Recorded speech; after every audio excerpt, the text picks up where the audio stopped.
আসসালামু আলাইকুম রহমতুল্লাহ। আমি তোমাদের সাথে আছি মিয়া মোহাম্মদ আলী জুবায়ের।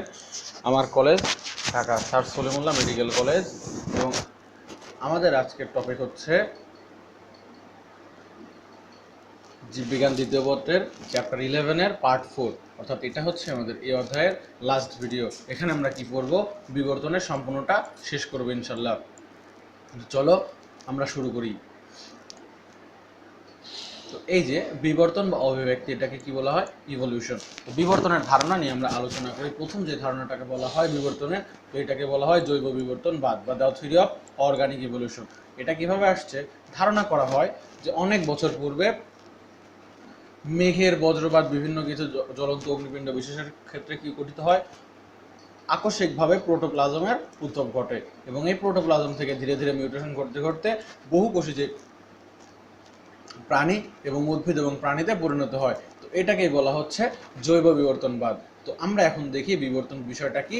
পূর্ব থেকে বিদ্যমান এমন সরল জীব পরিবেশের সাথে অনুকূলতা, অর্থাৎ পরিবেশের সাথে খাপ খাইয়ে নিতে পারে এবং অনুকূলতা রক্ষাকল্পে ধীর গতিতে সার্বক্ষণিকভাবে দৈহিক পরিবর্তন আনয়নের মাধ্যমে নতুন যে জীবে রূপান্তরিত হয়, এই হওয়ার এই প্রক্রিয়াটাকে কি বলা হয়?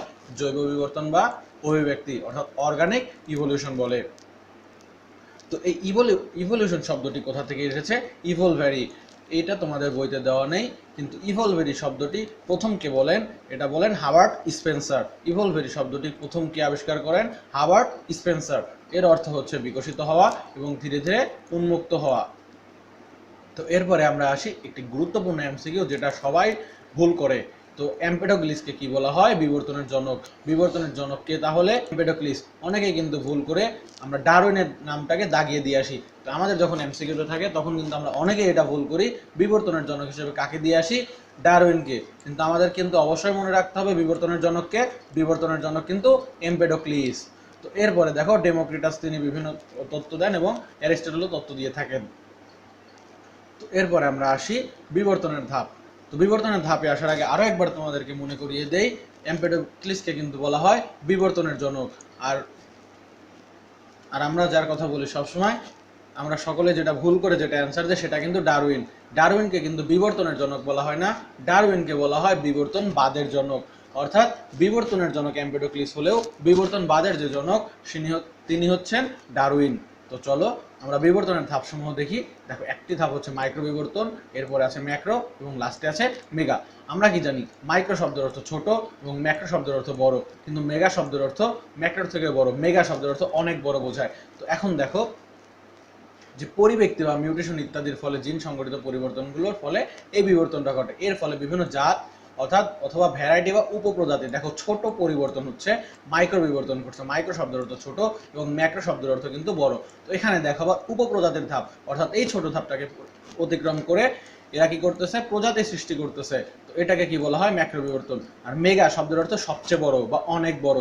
তো এখানে দেখো অনেক সময় ধরে বৃহৎ পরিসরে পরিবর্তন সংঘটিত হয়, এবং এরপরে কিন্তু মেজর এক্সাগুলো আছে, গোত্র, বর্গ, শ্রেণী, পর্ব ইত্যাদি আমরা পেয়ে থাকি। কিসের মাধ্যমে?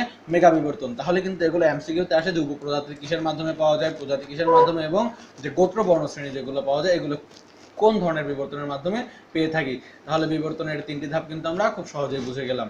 এরপরে চলে আসে বিবর্তনের ধরন, কিভাবে বিবর্তনটা করতেছে। তো এটাকে ভাগ করা হয়েছে অভিসারী, অপসারী এবং সমান্তরাল বিবর্তনে। অভিসারী, আমরা সকলে ফিজিক্সে অভিসারী অপসারী লেন্স পড়ে এসেছি। তো অভিসারী জিনিসটা কি? অভিসারী জিনিসটা হচ্ছে অনেক যে দূর সম্পর্কিত জীবগোষ্ঠী যদি একই পরিবেশে, ধরো যারা ম্যাচে থাকো তারা এটা ভালো রিলেট করতে পারবা, যে যারা তোমরা ম্যাচে থাকো, ম্যাচের মধ্যে তোমরা কতজন থাকো? এক রুমে সাধারণত 4 জন থাকো, কিন্তু 4 জন দেখা যায় ভিন্ন ভিন্ন স্থান থেকে এসে বসবাস করো। তো 4 জন এসে বাস করো, কিন্তু তাদের সাদৃশ্যগত বৈশিষ্ট্য, তোমাদের সকলের উদ্দেশ্যই কি? পড়াশোনা করা। তো এই যে একটা বৈশিষ্ট্য আমরা পাচ্ছি, এটাকে বলা হয় অভিসারী বৈশিষ্ট্য। অর্থাৎ দূর সম্পর্কিত কোনো জীবগোষ্ঠী যদি একই পরিবেশে বাস করায় এবং অভিযোগের কারণে দেহের সাদৃশ্যগত বৈশিষ্ট্য সৃষ্টি হয়, একে বলা হয়, একে বলা হয় অভিসারী বিবর্তন। আবার আমরা আসি অপসারী বিবর্তন। ধরো যে তোমরা 4 জন আছো, কিন্তু তোমরা 4 জন এখন কি করেছো? তোমাদের অ্যাডমিশনের পরে তোমরা চান্স পেয়ে এক একজন এক এক জায়গায় চলে গিয়েছো। এবং এক একজন এক এক জায়গায় চলে গিয়েছো। দেখো তোমার একজন বন্ধু ধরো সে ডাক্তারি পড়তে গিয়েছে, একজন বুয়েটে গিয়েছে, একজন রুয়েটে গিয়েছে এবং আর একজন ধরো ভার্সিটিতে গিয়েছে। তো চারজন কিন্তু চার জায়গায় গেলে, এই যে চারজন চার জায়গায় গিয়ে ভিন্ন ভিন্ন প্রকৃতির সাথে তোমরা অভিযোজিত হচ্ছ। আগে একটি পরিবেশে ছিলে, আবার নতুন একটি পরিবেশে যাচ্ছ, গিয়ে নিজেদেরকে যে অভিযোজন ক্ষমতা করে যে নতুন প্রজাতি সৃষ্টি করতেছো বা নতুন যে বৈশিষ্ট্য তোমরা অর্জন করতেছো, এটাকে বলা হয় অপসারী বৈশিষ্ট্য। তো এই যে বিবর্তন ঘটে, অর্থাৎ নিকট সম্পর্কিত জীবগোষ্ঠী ভিন্ন ধরনের প্রকৃতির পরিবেশে যদি সুষ্ঠুভাবে অভিযোজিত হয়ে বিবর্তন ঘটে নতুন প্রজাতির সৃষ্টি করে, তাহলে আমরা সেটাকে কি বলবো?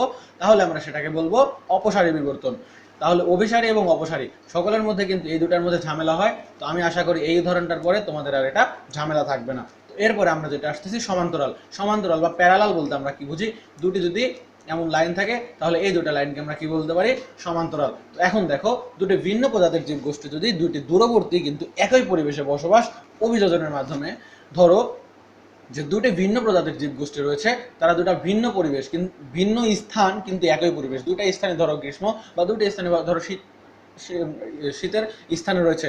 তো তারা এখানে বসবাসের মাধ্যমে অভিযোজনের মাধ্যমে যখন একইভাবে বিবর্তিত হয়, অর্থাৎ দুইজন যদি দুই জায়গাও থাকে তারপরেও তাদের মধ্যে ধরো একজন তোমাদের একজন বন্ধু চান্স পেয়েছে সলিমুল্লাহ মেডিকেলে এবং আরেকজন পেয়েছে সোহরাওয়ার্দী মেডিকেলে। তো দুইজন দুই জায়গা চান্স পাওয়ার পরেও কিন্তু দুইজন যদি সমানভাবে যে পড়াশোনা করে শেষ পর্যন্ত তারা এমবিবিএসটা কমপ্লিট করতেছে, অর্থাৎ একইভাবে বিবর্তিত হচ্ছে, তো এই প্রক্রিয়াটাকে আমরা কি বলতে পারি? সমান্তরাল প্রক্রিয়া। তো এই যে বিবর্তন ঘটে, অর্থাৎ দুটি ভিন্ন প্রজাতির জীবগোষ্ঠী দুটি দূরবর্তী কিন্তু একই পরিবেশে বসবাস এবং অভিযোজনের মাধ্যমে যখন একইভাবে বিবর্তিত হয়, তখন সেটাকে আমরা কি বলি?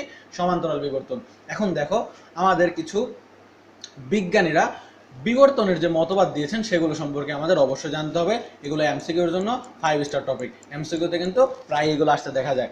আমাদের যে ল্যামার্ক আছে, ল্যামার্ক নামক যে বিজ্ঞানী আছেন, তিনি কি দিয়েছেন? তার বৈশিষ্ট্যগুলো হচ্ছে অর্জিত বৈশিষ্ট্যের উত্তরাধিকারের যে মতবাদ, এটা হচ্ছে এগুলোকে কি বলা হয়? ল্যামার্কিজম। আবার আমরা সকলে যে ডারউইনকে চিনি, প্রাকৃতিক নির্বাচন মতবাদ, ন্যাচারাল সিলেকশনের যে থিওরি দিয়েছেন, সে কে দিয়েছেন? সেটা দিয়েছেন ডারউইন। তো এই কারণে এই মতবাদটাকে বলা হয় ডারউইনিজম। এবং নব্য ডারউইনিজম বা আধুনিক সংশ্লেষ মতবাদ। ডারউইনের মতবাদে যে ভুলগুলো ছিল সেগুলোকে সংশোধন করে যে সকল বিজ্ঞানী নতুনভাবে তার যে বিশ্লেষণটা ছিল সেটা নতুনভাবে যারা ব্যাখ্যা করেন, সেটাকে বলা হয় নব্য ডারউইনিজম বা আধুনিক সংশ্লেষ মতবাদ। এরপরে যেটা আমরা পাবো সেটা হচ্ছে অগাস্ট ভাইসম্যানের জার্মপ্লাজম প্রোটোপ্লাজম মতবাদ। তো জার্মপ্লাজম প্রোটোপ্লাজম মতবাদ কে দিয়েছিলেন? August Weismann. এটা কিন্তু আরো বেশি ইম্পর্টেন্ট। তো দা ভ্রিজের কি পরিব্যক্তি মতবাদ। তো এখন আমরা দেখব ল্যামার্কিজম বা ল্যামার্কের যে মতবাদ। আমরা যে এই যে বায়োলজি বইটা পড়তেছি, তোমাদের সকলেই কিন্তু জানা উচিত যে আমরা যে বায়োলজি পড়তেছি, বায়োলজি বলতেছি, এই বায়োলজি যে শব্দ আছে, এই বায়োলজি শব্দের প্রবর্তক কিন্তু আমাদের এই ল্যামার্ক কাকু। তাহলে আমাদের কিন্তু মনে রাখতে হবে অবশ্যই যে বায়োলজি শব্দের প্রবর্তককে, এই বায়োলজি শব্দের প্রবর্তক হচ্ছে আমাদের ল্যামার্ক কাকু। এখন আসি, ল্যামার্ক ছিলেন একজন ফরাসি দার্শনিক এবং প্রকৃতি বিজ্ঞানী। তার পূর্ণ নামটা দেখো, তার প্রকৃত নামটা কেউ যদি মুখস্থ করতে পারো ভালো, নাম মুখস্থ করাই ভালো। যা Baptiste Pierre Antoine de Monet chevalier de Lamarck, মানে 14 গোষ্ঠীর যত নাম আছে সব তার মধ্যে পাওয়া যায়। এত বড় নাম আমার আশা করি কারোর মধ্যে নেই।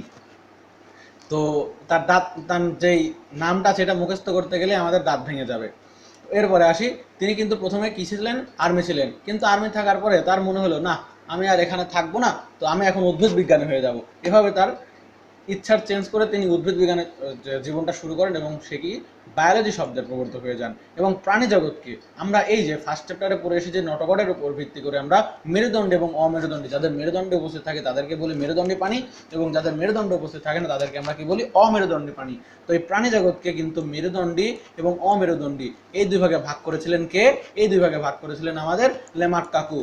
এরপরে আমরা চলে যাই, তার যে মতবাদ সেটাকে আমরা কি বলি? সেটাকে আমরা বলি অর্জিত বৈশিষ্ট্যের উত্তরাধিকার মতবাদ। তো এখন দেখি সে কি কি সূত্র দিয়েছিল। সে কিন্তু 4টি সূত্র দিয়েছিল। প্রথম সূত্র যেটা ছিল সেটা বৃদ্ধি, দ্বিতীয় সূত্র পরিবেশের প্রভাব ও জীব সক্রিয় প্রচেষ্টা ও আঙ্গিক পরিবর্তন, তৃতীয় যেটা ছিল এটা সবচেয়ে বেশি ইম্পর্টেন্ট, এটা হচ্ছে ব্যবহার এবং অপব্যবহার, এবং লাস্টে যেটা আছে সেটা হচ্ছে অর্জিত বৈশিষ্ট্যের উত্তরাধিকার। তা এই চতুর্থ যে সূত্র, এই সূত্র থেকে তার সূত্রের যে মতবাদ, তার যে মতবাদটাকে কিন্তু বলা হয় অর্জিত বৈশিষ্ট্যের উত্তরাধিকার মতবাদ। তো বৃদ্ধি বিষয়টা কি? প্রত্যেক জীব তার জীবনকালে এই যে অন্তঃজীবনী শক্তির প্রভাবে, কিসের প্রভাবে? অন্তঃজীবনী শক্তির প্রভাবে যে দেহের আকার এবং অঙ্গ প্রত্যঙ্গের বৃদ্ধি ঘটাতে চায়, সেটা হচ্ছে বৃদ্ধি বা প্রথম সূত্র। এবং দ্বিতীয় সূত্র পরিবেশের প্রভাব এবং জীবনের সক্রিয় প্রচেষ্টা ও আঙ্গিক পরিবর্তন। অর্থাৎ এখানে তিনি বোঝাতে চেয়েছেন যে পরিবেশের সাথে খাপ খাইয়ে নিতে গিয়ে এবং যে তারা প্রাণের যে ইচ্ছা বা প্রচেষ্টা সেটার মাধ্যমে তার অঙ্গের যে পরিবর্তন ঘটে সেটাকে তিনি প্রকাশ করছেন দ্বিতীয় সূত্রে। এবং তৃতীয় সূত্র যেটা বেশি ইম্পর্টেন্ট সেটা হচ্ছে ব্যবহার এবং অপব্যবহার। তো ক্রমাগত ব্যবহারের ফলে দেহের একটি বিশেষ অঙ্গ সুগঠিত, কার্যক্ষম এবং বড় হতে পারে, আবার অব্যবহারে অঙ্গটি ক্রমশ ক্ষুদ্র হয়ে বিলুপ্ত হতে পারে। অর্থাৎ তিনি বোঝাতে চেয়েছেন আমরা যে অঙ্গটাকে বেশি ব্যবহার করি সেটা সুগঠিত, কার্যক্ষম এবং বড় হতে থাকে, এবং যে অঙ্গটা আমরা ব্যবহার করতে থাকি না ক্রমশ সেটা বিলুপ্ত ঘটে যায়। যেমন আমাদের মেরুদণ্ডের পেছনে আমাদের যে ককটিক্সটা আছে সেটা কিন্তু আগে চতুষ্পদী প্রাণীদের ক্ষেত্রে নেজ ছিল, কিন্তু ধীরে ধীরে অপব্যবহারের ফলে তার মত অনুযায়ী অর্থাৎ ল্যামার্কের মত অনুযায়ী অপব্যবহারের ফলে আমাদের এই নেজটি আর নেই, এটা এখনো ককটেক্স রূপে রয়েছে। এটা আমরা এই চ্যাপ্টারের লাস্টে আরো ভালো করে দেখতে পারবো। এবং চতুর্থ সূত্র যেটা আছে অর্জিত বৈশিষ্ট্যের উত্তরাধিকার, অর্থাৎ প্রতিটি জীবের জীবদশায় অর্জিত সকল বৈশিষ্ট্য ভবিষ্যৎ বংশধরে সঞ্চারিত হয়। অর্থাৎ তিনি বলতে চেয়েছেন যে তোমার মধ্যে যে বৈশিষ্ট্য আছে এই হুবহু সেম বৈশিষ্ট্যগুলো তোমার সন্তানের মধ্যে যাবে, অর্থাৎ তোমার বাবার মধ্যে যে বৈশিষ্ট্যগুলো ছিল সেগুলো হুবহু তোমার মধ্যে এসেছে। তো এটাই তিনি চতুর্থ সূত্রে বোঝাতে চেয়েছেন। চলো আমরা পরবর্তীতে চলে যাই। তার এই সূত্রগুলো যে আছে সূত্রগুলোর ব্যাখ্যা এগুলো অলরেডি আমি আলোচনা করে ফেলেছি যে কিভাবে বৃদ্ধি করে। তো মানুষ বা বিভিন্ন প্রাণী তার অন্তঃজীবনী শক্তির মাধ্যমে তারা নির্দিষ্ট সীমা পর্যন্ত দেহের আকার আকৃতি উভয় বৃদ্ধির প্রবণতা রয়েছে। আমরা জানি যে সাধারণত আমরা শুনে থাকি যে মানুষের 25 বছর পর্যন্ত তার হাইট এবং তার দেহটা বৃদ্ধি পেতে থাকে, এরপরে গিয়ে সেটা স্থির হয়ে যায় 40 বছর পর্যন্ত, এবং 40 বছর পরে ক্রমাগত ধীরে ধীরে তারা খাটো হতে থাকে এবং স্বাস্থ্য কমতে থাকে। আবার বিভিন্ন অসুখের কারণে দেখা যায় স্বাস্থ্য বাড়তেও পারে। তো পরিবেশের প্রভাব, এখন পরিবেশের প্রভাবটা কি? পরিবেশ সর্বদা পরিবর্তনশীল, কারণ আমরা জানি বাংলাদেশ হচ্ছে 6টি ঋতুর দেশ। তো এর মধ্যে কখনো গ্রীষ্ম, কখনো বর্ষা, কখনো শরৎ, কখনো হেমন্ত, কখনো বসন্ত এবং কখনো কি আসে, শীত আসে। তো এই ঋতুগুলোর ফলে দেখা যায় এক এক ঋতুতে এক এক ধরনের বৈশিষ্ট্য প্রকাশ পায়। তো প্রত্যেক ঋতুর সাথে খাপ খাইয়ে নেওয়ার যে প্রবণতা সেটা যাদের মধ্যে পাওয়া যায় তারাই কিন্তু এই বাংলাদেশের যে জলবায়ু বা আবহাওয়া এর মধ্যে কিন্তু তারা টিকে থাকতে পারে। কিন্তু যারা এই 6টি ঋতুতে খাপ খাইতে পারে না তারা কিন্তু টিকে থাকতে পারবে না। তিনি কিন্তু এরকমই কিছু এখানে বোঝানোর চেষ্টা করেছেন। এরপরে আমরা আসি সবচেয়ে ইম্পর্টেন্ট যেটা, সেটা হচ্ছে ব্যবহার এবং অপব্যবহার। দেখো এখানে ব্যবহারের যে উদাহরণটা রয়েছে, জিরাফের যে আদি পুরুষের গলা এবং সামনের পা দুটি এখনকার ঘোড়ার মতো খাটো ছিল। দেখো আমরা এই চিত্রটা থেকে দেখি, এটা বোঝানো হচ্ছে জিরাফের আদি পুরুষ। তো এদের গলাটা ছিল খাটো এবং পাগুলো ছিল ছোট, কিন্তু তাদের যে ইচ্ছা এবং ব্যবহার করেছে, তারা চেষ্টা করেছে তাদের উপরের যে উঁচু যে ডালগুলো আছে নিচের ঘাসপালা খেয়ে যখন তাদের দেখা গেছে যে খাদ্য সংকট দেখা গিয়েছে, তো তখন তারা কি করেছে উপরে গাছের যে ডালগুলো রয়েছে সেগুলো খাওয়ার চেষ্টা করেছে, কিন্তু ডালের পাতাগুলো তারা পায়নি। এভাবে ধীরে ধীরে তাদের বংশ পরম্পরায় তারা চেষ্টা করতে করতে একসময় দেখা গেছে তারা চেষ্টা করতে করতে তাদের এই যে গ্রীবাদেশীয় যে হাড়গুলো আছে এগুলো বৃদ্ধি পেয়েছে, এবং একসময় এই যে আমরা বর্তমান যে জিরাফের রূপ দেখি সেটা তারা অর্জন করতে পেরেছে। এবং দেখো তাদের আগে আদিপুরুষদের পা ছোট থাকলেও কিন্তু যারা জিরাফ তাদের পাটা কিন্তু বড়, অর্থাৎ এই যে ব্যবহারের যে উদাহরণ সেটা কিন্তু আমরা এখান থেকে দেখতে পারি। এরপরে দেখো আবার হাঁস, পেলিকান এবং হারগিলা এগুলো প্রভৃতি ছিল পাখি। এগুলা কি ছিল? স্থলচর, অর্থাৎ এরা জলে না, এরা হচ্ছে ডাঙায় চলাচল করতো এবং সেখানে খাওয়া দাওয়া করতো। কিন্তু আমরা সকলেই জানি, দেখো মুরগির ক্ষেত্রে তোমরা যদি দেখো মুরগির পায়ের যে আঙ্গুলগুলো আছে সেগুলোর মধ্যে কিন্তু ফাঁকা থাকে, অর্থাৎ তাদের যে পা আছে তাদের মধ্যে কিন্তু ফাঁকা থাকে। কিন্তু আমরা যদি হাঁস, পেলিকান এবং হারগিলার ক্ষেত্রে দেখি তাদের এই পায়ের পাতাগুলোর মধ্যে কিন্তু অধিক ব্যবহারের ফলে চামড়াটা বৃদ্ধি পায়। এই চামড়া বৃদ্ধি পেয়ে তাদের পায়ের পাতাগুলো কিন্তু একত্রিত হয়ে যায়। এর ফলে তারা কি করতে পারে? এর ফলে তারা জলের মধ্যে সাঁতার কাটতে পারে। তো এই যে আমরা পা পাচ্ছি এই ধরনের পাকে বলা হয় লিপ্তপদ বা ওয়েব ফিট, অর্থাৎ লিপ্তপদ। তাদের পায়ের যে আঙ্গুল ছিল এর মধ্যে যেই চামড়াগুলো ছিল সেগুলো বৃদ্ধি পেয়ে তারা কি করতে পারতেছে? এখন তারা সাঁতার কাটতে পারতেছে। এজন্য তারা এখন জলস্থলে উভয় স্থানে থাকতে পারতেছে। এরপরে আমরা চলে আসি অর্জিত বৈশিষ্ট্যের উত্তরাধিকার, যেটা নিয়ে সবচেয়ে বেশি ঝামেলা ঘটে। তো প্রত্যেক জীবের জীবদশায় তাদের ভবিষ্যৎ বংশ ধরে। তো এখন দেখো এখানে তিনি বলতে চেয়েছেন, আমি আগেই বলেছি যে তোমার বাবার মধ্যে যে বৈশিষ্ট্যগুলো ছিল হুবহু সেম বৈশিষ্ট্যগুলো তোমার মধ্যে থাকবে, এবং তোমার মধ্যে যে বৈশিষ্ট্যগুলো আছে হুবহু সেম বৈশিষ্ট্যগুলো তোমার সন্তান সন্ততিতে থাকবে। কিন্তু এটা কি আসলেই ঘটে? এটা কিন্তু আসলেই ঘটে না। অর্থাৎ তিনি এখান থেকে নতুন প্রজাতির যে উদ্ভব সেটা কিন্তু কথা বলেছেন। এখানে দেখো ল্যামার্কিজম, অর্থাৎ তিনি যেই তত্ত্বটা দিয়েছিলেন তার যে মতবাদ সেটার বিপক্ষে কিছু কথা বা ত্রুটি সমূহ বা কিছু ঝামেলা বা কিছু ভুল আছে। তো এগুলো কিছু বিজ্ঞানী সমালোচনার মাধ্যমে প্রকাশ করেছেন। এখন দেখো সবচেয়ে বেশি সমালোচনা যেগুলো হয় সেগুলো হচ্ছে প্রথম সূত্র অর্থাৎ বৃদ্ধি এবং চতুর্থ সূত্র অর্থাৎ অর্জিত বৈশিষ্ট্যের উত্তরাধিকার। এখন দেখো ডটসন, পলকেমার এবং ম্যাকডোগাল এরা হচ্ছে ল্যামার্ককে সমর্থন করে নতুনভাবে প্রতিষ্ঠা করার চেষ্টা করেন। তারা নিও ল্যামার্কিয়ান বা নব্য ল্যামার্কীয় নামে পরিচিত। আমরা এর আগে পড়েছি নব্য ডারউইনবাদ, যারা ডারউইনের যে মতবাদটা ছিল তারা যারা নতুনভাবে প্রতিষ্ঠা করার চেষ্টা করেন তারা ছিল নব্য ডারউইনবাদ। তো এখানে আমরা ল্যামার্কের মতবাদ যারা নতুনভাবে চেষ্টা করেছেন তাদেরকে আমরা কি বলবো, নব্য ল্যামার্কবাদী। তো তাদেরকে কি বলা হয়, নিও ল্যামার্কিজম। নিও শব্দের অর্থ হচ্ছে নতুন বা নিউ, নিও শব্দের অর্থ হচ্ছে নিউ বা নতুন, নব্য। এখন দেখো ওনার যে তত্ত্বটা ছিল এখানে ভুলগুলো মানুষ অন্যান্য বিজ্ঞানীরা কিভাবে প্রমাণ করেছেন। এখন দেখো, ক্রমাগত ব্যবহারের সুগঠিত পেশির অধিকারী কোনো ব্যায়ামবিদের সন্তান শক্তিশালী পেশির অধিকারী হবে এর কোনো কারণ নেই। এখন দেখো কি কোনো পেশিওয়ালা কোনো রেসলার, যদি আমরা সকলেই অনেক WWE দেখে থাকি, তো সেখানে যে রেসলাররা থাকে তাদের পেশিটা কিন্তু অনেক বড় বড় থাকে, কিন্তু তাদের সন্তান যে এরকম পেশিরই হবে এটার কিন্তু কোনো কারণ নেই। এরপরে দেখো অগাস্ট ভাইসম্যান, ইনি আবার কি করেছেন। অগাস্ট ভাইসম্যান যিনি ছিলেন তিনি ইঁদুর নিয়ে কাজ করেন। তিনি ইঁদুরকে অনেক কষ্ট দিয়েছেন। কি করেছেন, 22 প্রজন্ম পর্যন্ত। অর্থাৎ দেখো আমি একটা প্রজন্মটা বোঝাই, তুমি একটা প্রজন্ম, তোমার বাবা একটা প্রজন্ম, তোমার দাদা আর একটা প্রজন্ম, তোমার সন্তানরা আর একটা প্রজন্ম। তাহলে এখানে আমরা কয়টি প্রজন্ম পেলাম, 4টে প্রজন্ম। অর্থাৎ তোমার দাদা, তোমার বাবা, তুমি এবং তোমার সন্তানরা, এই যে প্রজন্ম, এগুলাকে কি বলা হয়, এগুলো হচ্ছে প্রজন্ম। তো এখানে আমরা কয়টি প্রজন্ম পেয়েছি, 4টে প্রজন্ম। কিন্তু এই অগাস্ট ভাইসম্যান কি করেছেন, যে পুরুষ এবং স্ত্রীর যে লেজ, তিনি তাদেরকে কেটে 22 প্রজন্ম পর্যন্ত, অর্থাৎ 22টা জেনারেশনের তিনি নেজ কেটে বাক্সে ছেড়ে দেন। কিন্তু এরপরেও যে সন্তানগুলো জন্মগ্রহণ করে সেগুলো কি ছিল, স্বাভাবিক। এখান থেকে তিনি কিন্তু সহজেই বলতে পারেন যে ল্যামার্কের যে মতবাদটা ছিল এটার মধ্যে ভুল ছিল। এরপরে দেখো আরেকজন বিজ্ঞানী, তিনি হচ্ছে পেইন। তিনি আবার কি করেছেন, দেখো ড্রসোফিলার যে মাছি, এটা আবার 75টি প্রজন্ম, দেখেছো 75টি প্রজন্ম নিয়ে, কতটি প্রজন্ম এটা কিন্তু এমসিকিউতে আসে, 75টি প্রজন্ম নিয়ে চারদিকে অন্ধকার প্রকোষ্ঠে লালন পালন করেন। আহা, তাদের কি কষ্ট না দিয়েছে। তারপরেও কিন্তু দেখা যায় তাদের যে 75 প্রজন্ম পরেও যেই বাচ্চারা জন্ম হয়, অর্থাৎ তাদের যে বংশধর হয়েছিল তারা কিন্তু অন্ধ হয়ে জন্মায় না। এখান থেকে কিন্তু আমরা বুঝতে পারি ডারউইনের মতবাদটা সম্পূর্ণভাবে সঠিক ছিল না। এরপরে আমরা দেখি যে ভারতীয় উপমহাদেশের মহিলাগণ, আমরা সকলেই জানি যে অনেকে কান এবং নাক, তোমরা হয়তো যারা আমার আপুরা আছো তোমরা কান এবং নাক ছিদ্র করে আসছো, কিন্তু তোমাদের অর্থাৎ তোমাদের মায়েরাও কিন্তু কান এবং নাক ছিদ্র করে এসেছে, কিন্তু তোমাদের কি জন্ম থেকেই কান নাক ছিদ্র করা ছিল? কিন্তু ছিল না কিন্তু এটা। তো এটা এখানে বলা হয়েছে, কিন্তু তাদের কোনো সন্তানই ছিদ্রযুক্ত কান এবং নাক নিয়ে জন্মায় না। এরপরে যেটা আছে, মুসলমান এবং ইহুদি বালকদের যে লিঙ্গের অগ্রভাগের যে প্রিপিউস, অর্থাৎ পেনিসের যে প্রিপিউসটা থাকে, অতিরিক্ত যে চামড়াটা থাকে, সেটা কিন্তু কেটে ফেলা হয়। সেটা কিন্তু আমরা সুন্নতে খাতনা যেটা বলি সেই সময় কিন্তু এটা কেটে ফেলা হয়। তারপরেও কিন্তু তাদের যে সকল সন্তান সন্ততি জন্মগ্রহণ করে তাদের কিন্তু প্রিপিউসটা কাটা থাকে না। এরপরে আসি, ব্যবহারের ফলে জীব এবং তার অঙ্গ আকারে বৃদ্ধির পরিবর্তে অনেক সময় ছোট হতে দেখা যায়, যেটা আমি আগেই বলেছি যে আফটার 40 মানুষের কিন্তু উচ্চতা ধীরে ধীরে কমতে থাকে। অভাববোধ এবং প্রয়োজনের তাগিদে অঙ্গ সৃষ্টির ধারণা সমর্থনযোগ্য নয়। এবং আকাশে উড়বার আকাঙ্ক্ষা, দেখো মজার একটা কথা এখানে বলা আছে যে আকাশে উড়বার আকাঙ্ক্ষায় কোনো মানুষের মনে পাখির মতো ডানার জন্য অভাববোধ জাগলেও মানুষের কখনো দেহে ডানা গজাবে না।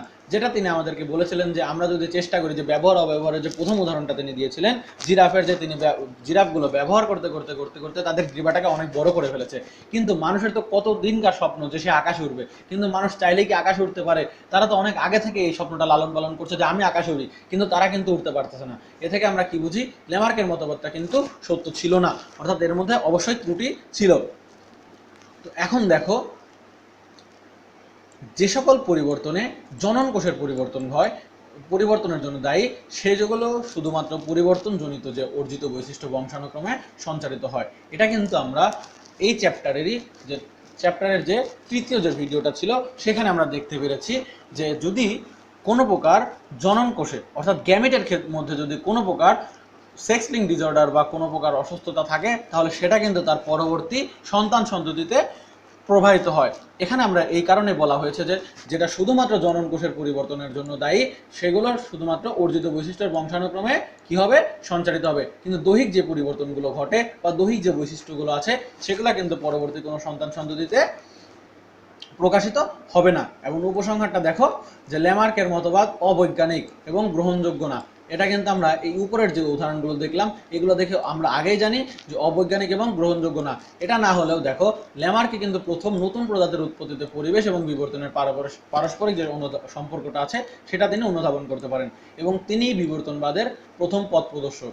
অর্থাৎ দেখো তার আগে কিন্তু তিনি এটা ভুল তত্ত্ব প্রমাণ করলেও, ভুল তত্ত্ব দিলেও তার আগে কিন্তু কেউ এ বিষয়ে কোনো কিছু চেষ্টা করেনি। আমরা যেমন কেমিস্ট্রিতে পড়ে এসেছি রাদারফোর্ডের পরমাণু মডেল, এরপরে এসেছে বোর পরমাণু মডেল। রাদারফোর্ডের পরমাণু মডেলের কোনো কিছু সঠিক না হলেও সেখান থেকে আমরা যখন বোরের পরমাণু মডেল পেয়েছি তিনি কিন্তু সেগুলো সংশোধন করার চেষ্টা করেছিলেন।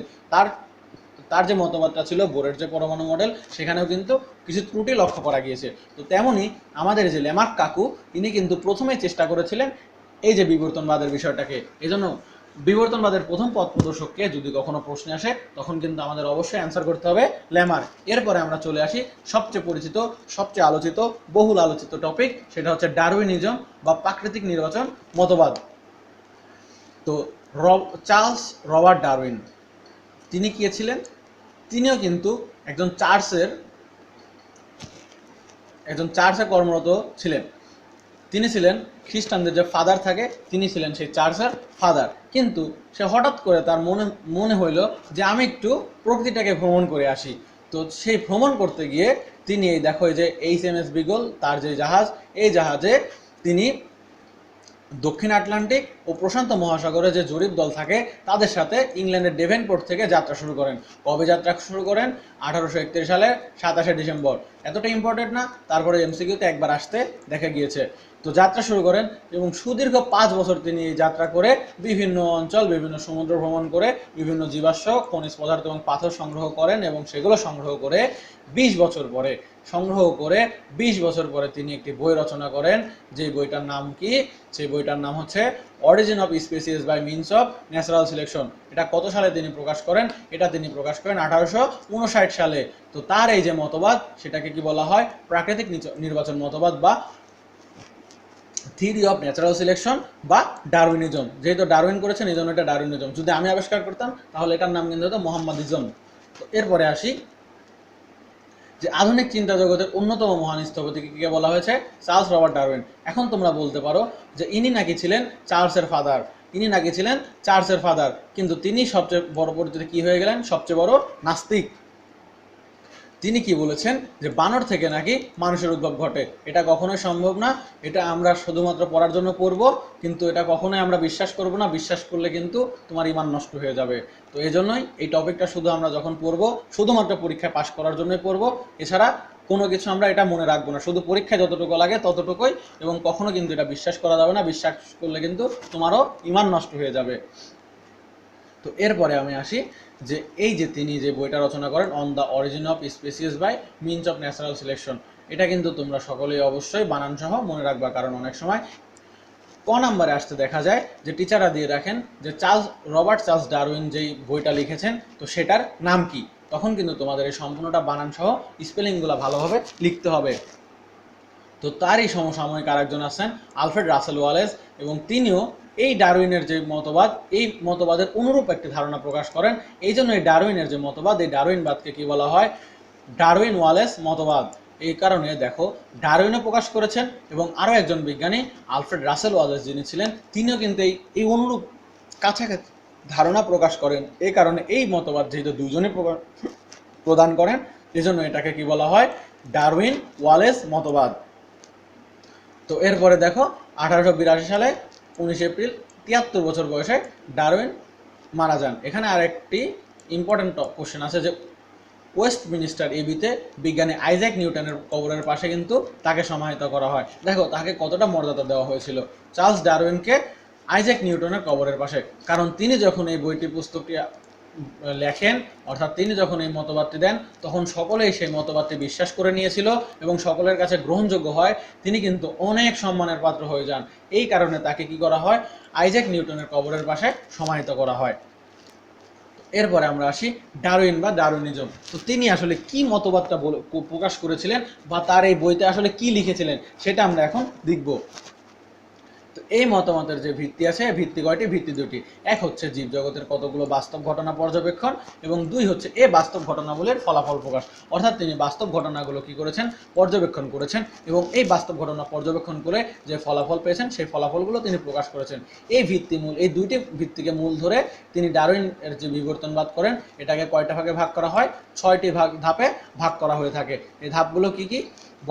বংশবৃদ্ধির উচ্চ হার, খাদ্য বাসস্থানের সীমাবদ্ধতা, জীবন সংগ্রাম, পরিবৃত্তির অসীম ক্ষমতা, যোগ্যতমের ঊর্ধ্বতম এবং প্রাকৃতিক নির্বাচন। এখন দেখো, এখান থেকে আমরা পড়ে নেব যে ডারউইনবাদের প্রাকৃতিক নির্বাচন মতবাদ বলা হয় কারণ প্রজাতির উদ্ভবের ক্ষেত্রে চূড়ান্ত পর্যায়ে প্রকৃতি নির্বাচন করে থাকে এটিকে সমর্থ বা অসমর্থ।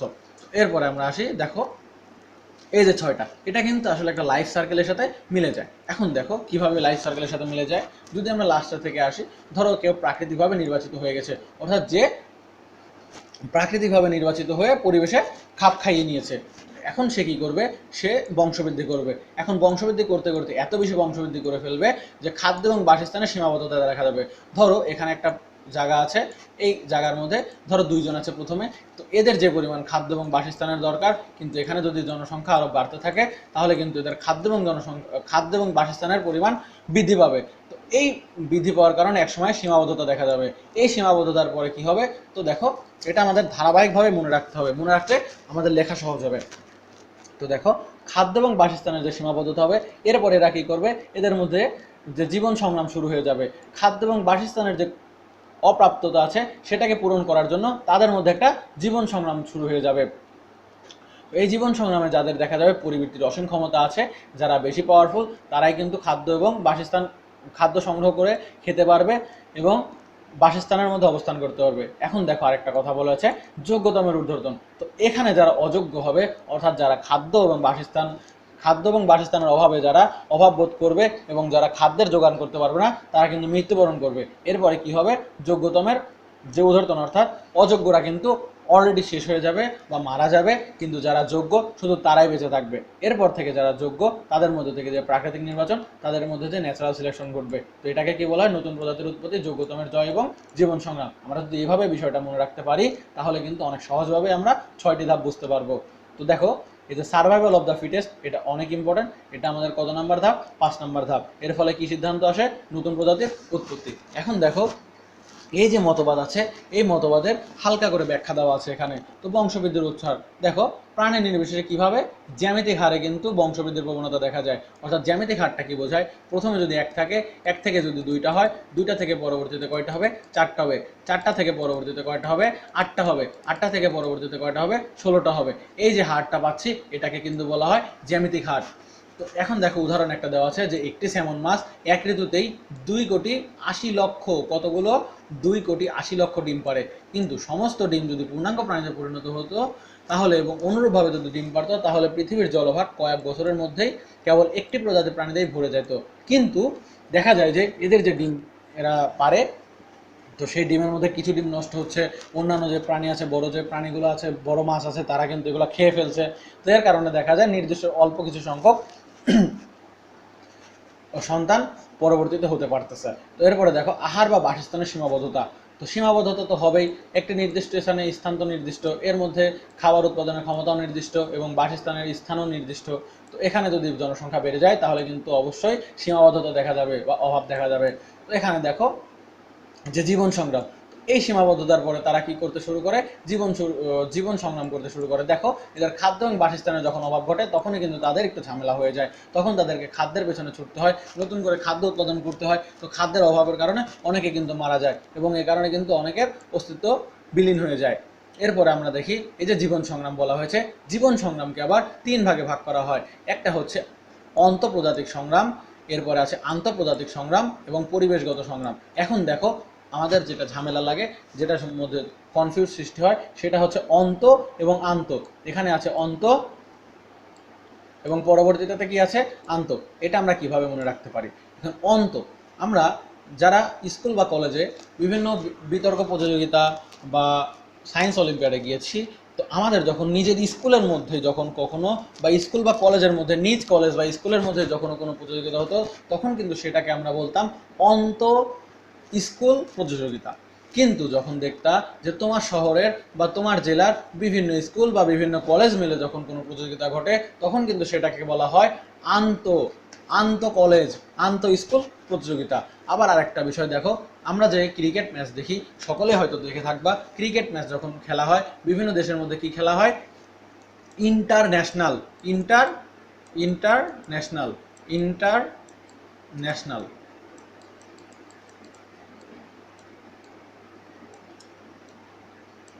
ইন্টারন্যাশনাল। তো ইন্টারন্যাশনাল কি, দেখো বিভিন্ন জাতির মধ্যে, অর্থাৎ বিভিন্ন জাতির মধ্যে যখন ক্রিকেট খেলা হয় তখন কি শুধু আমাদের বাংলাদেশের প্লেয়াররাই খেলে? না, বাংলাদেশের সাথে আরও বিভিন্ন Pakistan, Zimbabwe, south Africa, New Zealand সহ বিভিন্ন দেশ খেলে। তো এই যে বিভিন্ন নেশন, বিভিন্ন জাতি খেলে, তো বিভিন্ন জাতির মধ্যে যে খেলা হয় সেটা কিন্তু হয় ইন্টার। তো আমরা এখান থেকে একটা মনে থাকলে অবশ্যই পরবর্তীটা মনে থাকবে। তো যেটা আন্তর্জাতিক বা আমরা যে আন্তর্জাতিক বলি সেটা কিন্তু ইন্টার। তো আন্ত শব্দের অর্থ কি হবে? ইন্টার, এবং অন্ত যেটা আছে সেটা কিন্তু ইন্ট্রা। আশা করি এই দুটি উদাহরণ মনে রাখলে তোমাদের এটা ঝামেলা হবে না। এখন দেখো, একই প্রজাতির বিভিন্ন সদস্য, আর এখানে কি বলেছে, যে কোনো দুইটি বা ততোধিক প্রজাতি। এটা কিন্তু আমরা বুঝতে পারতেছি অন্ত প্রজাতি অর্থ একই প্রজাতির বিভিন্ন সদস্য যারা আছে তাদের মধ্যে খাদ্য এবং বাসস্থান। ধরো মানুষের মধ্যেই ধরো মানুষের অবস্থান, তো মানুষের মধ্যে যদি খাদ্যের ঘাটতিটা দেখা যায়, তো তাহলে সেটা কি হবে? একই প্রজাতি, সেটা হবে অন্ত প্রজাতি। কিন্তু ধরো যে কোনো পরিবেশে ঘাসফড়িংয়ের সংখ্যা কমে গেল, তাহলে কিন্তু ঘাসফড়িংয়ের সংখ্যা কমে যাওয়ার কারণে যে ব্যাঙ যারা ঘাসফড়িং খেয়ে জীবন ধারণ করে, তো তারা কিন্তু এই ঘাসফড়িংয়ের অভাবে কিছু ব্যাঙের সংখ্যা কমে যাবে। আবার ব্যাঙ খেয়ে যে সকল সাপ বসবাস করে বা সাপ জীবনযাপন করে সে সকল সাপের সংখ্যা কমে যাবে। আবার সাপ খেয়ে যে সকল ঈগল পাখি বসবাস করতো বা জীবনযাপন করতো তাদের সংখ্যাটাও কিন্তু কমে যাবে। তাহলে দেখো, একটার সাথে আরেকটা খাদ্য শৃঙ্খল যেটা আমরা পড়ে এসেছি ক্লাস 10-এই, তো সেই খাদ্য শৃঙ্খলটা যখন আসে তখন কিন্তু দেখা যায় যে বিভিন্ন প্রজাতির এক বা দুই বা ততোধিক প্রজাতির মধ্যে আছে। দেখো এখানেও কিন্তু প্রায় সেরকমই একটা উদাহরণ দিয়েছে যে ব্যাঙ একদিকে কীটপতঙ্গ ভক্ষণ করে, অন্যদিকে ব্যাঙ সাপ ভক্ষণ করে, অর্থাৎ সাপ ব্যাঙকে ভক্ষণ করে। এখন যদি কোনো কারণে ব্যাঙের সংখ্যা কমে যায় তাহলে কিন্তু অটোমেটিক সাপের সংখ্যা কমে যাবে। আবার কোনো কারণে যদি কীটপতঙ্গের সংখ্যা কমে যায় তাহলে কিন্তু অটোমেটিক ব্যাঙের সংখ্যা কমে যাবে। এই যে খাদ্য যে সম্পর্ক, অর্থাৎ ফুড চেইন বা খাদ্য শৃঙ্খলের যে সম্পর্কটা আছে সেটার মধ্যে কিন্তু আন্তর্জাতিক সংগ্রামটা দেখা যায়, এবং পরিবেশগত কিছু সংগ্রাম। এখন দেখো পরিবেশ, আমরা জানি যে সাদা ভাল্লুক যারা আছে তারা কোথায় থাকে? তারা কিন্তু থাকে বরফ এলাকায়। তো সাদা ভাল্লুক বরফ এলাকায় থাকে, কিন্তু আমরা যে সকল অন্যান্য যে ভাল্লুকগুলো দেখি গ্রীষ্ম অঞ্চলে, তো সেই সকল গ্রীষ্ম অঞ্চলের যেসব ভাল্লুক আছে তাদেরকে যদি আমরা বরফ অঞ্চলে নিয়ে যাই তাহলে কিন্তু তারা বাস করতে পারবে না, কারণ তারা গ্রীষ্ম অঞ্চলের সাথে অ্যাডাপ্টেড। আবার যদি আমরা সেই সকল বরফ ভাল্লুককে আমরা যদি এই গ্রীষ্ম অঞ্চলে নিয়ে আসি তাহলে কিন্তু তারা জীবনযাপন করতে পারবে না। তাহলে এদের মধ্যে কিন্তু পরিবেশের যে পার্থক্য, নির্দিষ্ট পরিবেশের খাপ খায় না নেওয়ার কারণে যে সংগ্রাম, তো সেই যে সংগ্রাম সেটাকে আমরা বলি পরিবেশগত সংগ্রাম। এখন দেখো বরফ যুগের কবলে পড়ে কি ম্যামথ সহ অনেক প্রজাতি বিলুপ্ত হয়ে গেছে। এরপরে আমরা আসি সার্বজনীন পরিবৃত্তি বা প্রকরণের উপস্থিতি। এখানে প্রকরণ বলতে কি বোঝায়? দেখো এখানে যেমন একজন মানুষ আর একজন মানুষের সাথে যেমন একই না, অর্থাৎ সকলের মধ্যে কিছু না কিছু ভিন্নতা থাকে, অর্থাৎ যে ভিন্নতা প্রকাশ করা হয় এই ভিন্নতাটাই হচ্ছে পরিবৃত্তি বা প্রকরণ। এখন সকলের যে প্রাণী, বিভিন্ন ধরনের প্রাণী থাকার কারণে যে আকস্মিক এবং অনিয়মিত অধিকাংশ ক্ষেত্রে এই ক্ষতিকর যে পরিবর্তনগুলো ঘটে, তো সেগুলো কেন ঘটে? সার্বজনীন পরিবৃত্তি বা প্রকরণের উপস্থিতির কারণে। এই যে এটা আছে, এটার পরিবৃত্তি কত ধরনের? দুই ধরনের, একটা হচ্ছে ধারাবাহিক পরিবৃত্তি এবং আর একটা হচ্ছে অধারাবাহিক পরিবৃত্তি। এরপরে আমরা আসি যোগ্যতমের উদরতর, যেটা বলা হয় সার্ভাইভাল অফ দ্য ফিটেস্ট। এটার বাংলা টার্মের থেকে ইংলিশ টার্মটা বেশি গুরুত্বপূর্ণ। তো সার্ভাইভাল অফ দ্য ফিটেস্টটাকে আমি তোমাদের কিভাবে বোঝাই? আচ্ছা, তোমরা ধরো যে আগে কিন্তু আমরা এখন শুনি যে আগে অনেক ডাইনোসর থাকতো। যে যুগে ডাইনোসর ছিল সেই যুগে কিন্তু ডাইনোসর অনেক সুখে স্বাচ্ছন্দ্যে জীবনযাপন করেছে, তারা এই দুনিয়াটাকে রাজ করেছে। কিন্তু ধীরে ধীরে তারা এই পরিবেশের সাথে খাপ খাইয়ে না নিতে পারতে ধীরে ধীরে কালের পরিক্রমায় তারা কিন্তু এখন বিলুপ্ত হয়ে গেছে। এখন কি আমরা ডাইনোসর দেখতে পাই? আমরা কিন্তু আর ডাইনোসর দেখতে পাই না, কিন্তু মাঝে মধ্যে কিন্তু আমরা ডাইনোসরের ফসিলগুলো পাই, যারা অনেক আগের বছর অনেক আগে তারা ছিল কিন্তু এখন আর নেই। এই যে তাদের যে পরিবেশের সাথে খাপ খাইয়ে না নিতে পারার কারণে তারা কি ঘটেছে? বিলুপ্ত ঘটেছে। কিন্তু তোমরা বাংলায় তোমরা সকলেই একটি গল্প পড়ে থাকবা, সেটা হচ্ছে এই যে আমরা বিলাসী গল্পটা পড়েছি। বিলাসী গল্পের শেষে কিন্তু অনেক সুন্দর করে কবি আমাদেরকে বলে দিয়েছেন যে সেই পূর্বের যুগের হাতিও বিলুপ্ত ঘটলেও, বিশাল দেহের হাতে বিলুপ্ত ঘটলেও যে ক্ষুদ্রাকায় যে তেলাপোকা সেটা কিন্তু সৃষ্টিলগ্নেও যেমন ছিল এখনও কিন্তু তেমনই আছে। এইটা দেখো, তেলাপোকাটা কি করতে পেরেছে, তারা কিন্তু এই পরিবেশের সাথে খাপ খাইয়ে নিতে পেরেছে এবং সকল পরিবেশে নিজেদেরকে অ্যাডাপ্ট করতে পারার কারণে তারা কিন্তু এখন পর্যন্ত সেই আদি সৃষ্টি লগ্নে তারা যেমনভাবে ছিল এখন পর্যন্ত সেই আকৃতিরই কিন্তু রয়েছে, সেই রকমই রয়েছে। তো এটাকে কি বলা হয়, সার্ভাইভাল অফ দ্য ফিটেস্ট, অর্থাৎ যোগ্যতমের যে উদারতনের যে বিষয়। এরপরে আসি প্রাকৃতিক নির্বাচন অর্থাৎ ন্যাচারাল সিলেকশন।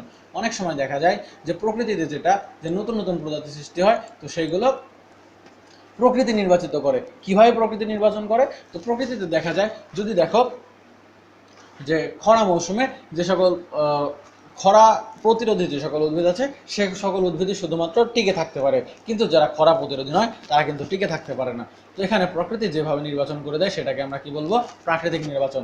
এখন দেখো ডারউইনবাদের সমালোচনা, এখন তিনি যা বলেছেন তাই কি সব সত্য না, তো সেগুলোর মধ্যে অবশ্যই ত্রুটি আছে। তো সেই ত্রুটিগুলো নিয়ে যেই সমালোচনা সেটা এখন আমরা দেখব। প্রথমেই তার যে ত্রুটিগুলো ছিল তার অযৌক্তিক বা দুর্বলতা, অযৌক্তিক দিকগুলো আমরা দেখে নিই। তো জীবন সংগ্রামে যোগ্যতমের ঊর্ধ্বনের কথা বলা হলেও কিভাবে উপযুক্ত প্রকরণের উদ্ভব হয় সেটার কথা কিন্তু তিনি বলেননি। এরপরে দেখো, জীবজগতের সব নির্বাচন প্রাকৃতিক নির্বাচন নয়, কিন্তু আসলে এই জীবজগৎ যে রয়েছে এর যে সব নির্বাচন, এগুলো কি সব প্রাকৃতিক নির্বাচন না, এগুলো কিন্তু সব প্রাকৃতিক নির্বাচন নয়। এরপরে দেখো, প্রাকৃতিক নির্বাচন কোনো জীবদের নিষ্ক্রিয় অঙ্গের উপস্থিতি ব্যাখ্যা করতে অক্ষম। আমাদের দেহে কিন্তু নিষ্ক্রিয় কিছু অঙ্গ রয়েছে, সেগুলো কককিক্স, সেগুলো আক্কেল দাঁত, এগুলোর ব্যাখ্যা কিন্তু এই যে ডারউইনিজম এর মাধ্যমে পাওয়া যায়নি।